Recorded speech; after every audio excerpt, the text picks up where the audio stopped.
Has pensat mai en com un aplicatiu de gestió pot facilitar els tràmits de la teua entitat?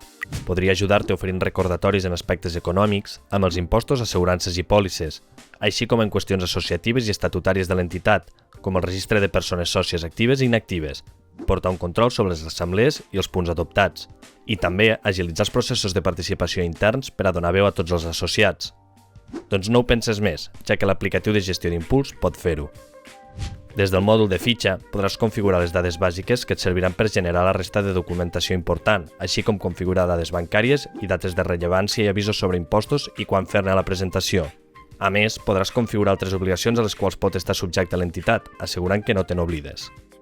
El mòdul de persones sòcies et servirà per a registrar els nous associats, el càrrec que ocupen dins l'entitat i persones que s'han donat de baixa, així com portar el control sobre el pagament de les quotes.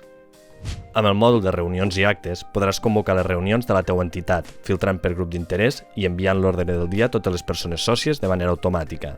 Una vegada a la reunió, també podràs enregistrar els resultats de les votacions, deliberacions i postures adoptades, i en acabar, generar l'acta. Finalment, el mòdul de votacions en línia et permetrà generar formularis de votació als que els associats podran votar per correu electrònic mitjançant un enllaç únic.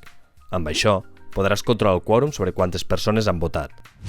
A més, mitjançant l'apartat de configuració de l'entitat, podràs fer que l'aplicatiu s'adapti a la teua associació i cobrisca totes les necessitats segons les particularitats que us caracteritzen. Tot això podràs fer-ho amb la plataforma de gestió d'entitats d'Impuls.